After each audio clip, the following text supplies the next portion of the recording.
And Donald Trump has fired a major warning shot in his ongoing trade war.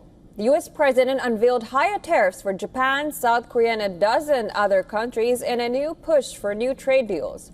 However, he also extended the deadline for the steeper levies to kick in until August. The White House has said several deals were in pipeline, but only 2 have been finalized so far, with Britain and Vietnam. Now, Trump signed an executive order delaying the previous July 9th deadline to reach tariff deals, now extended to August 1st. He later said that he was open to extensions if countries made proposals. I would say firm. No, I would say firm, but not 100% firm. If they call up and they say, would like to do something a different way, we're going to be open to that. But essentially, that's the way it is right now, yeah.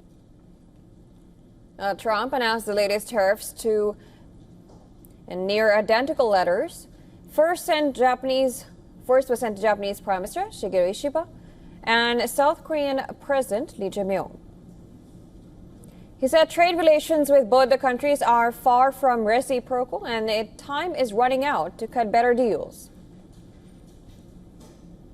Have the signed letters that went out to both South Korea and Japan today, and there will be approximately 12 other countries that will receive notifications and letters directly from the President of the United States.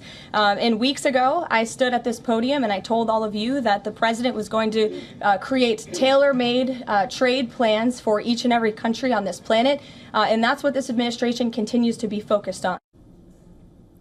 Trump issued similar letters to countries including Indonesia, Bangladesh, Thailand, South Africa, and Malaysia, saying he would slap duties on their products ranging from 25% to 40%.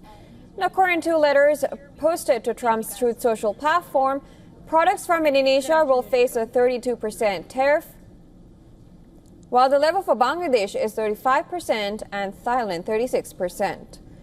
Now, most countries receiving letters so far had duties similar or unchanged from threatened rates in April, although some, like Laos and Cambodia, see notably lower levels. Now, reacting to the new tariff, Japan's Prime Minister Shigeru Ishiba said on Sunday that he won't easily compromise in trade talks with Washington. Now, Trump has also threatened another 10% tariff on countries aligning themselves with the emerging BRICS nations, accusing them of anti-American policies. This comes after they slammed his duties at a summit.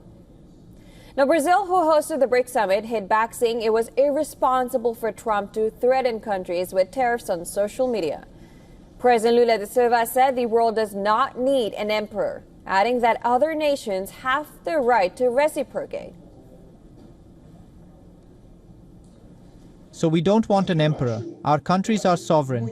If Trump issues tariffs, other countries have the right to do the same. There is the reciprocity law. I think it's not responsible for a president from a country like the US to threaten the world with tariffs on social media. Honestly, there are other forums for the president of a country the size of the United States to talk to other countries.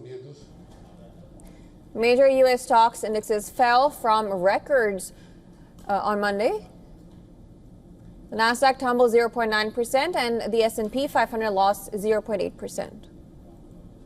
Now, for more on this, our correspondent Susan Tenani sent us this report. President Trump has announced the new 25% reciprocal tariff on imports from Japan and South Korea, along with varying duties, 25 to 40%, set to begin August 1st unless trade deals are finalized by then. He also warned smaller countries like Malaysia and Tunisia that any retaliatory tariffs would be met in kind. These fresh duties come just ahead of his July 9th negotiating deadline, now extended to August 1st via executive orders. Stock markets reacted sharply. The S&P 500 fell, the biggest drop in 3 weeks, anxious over economic uncertainty. Looking ahead, analysts caution that the U.S. business could bear an $82 billion hit, likely passing costs onto the consumers, with legal challenges to Trump's emergency tariff powers pending and new talks on Japan, South Korea, the European Union, and India. The message is clear: heightened volatility and rising prices are likely by late summer. Susan Tehrani reporting from New York for WION World is One.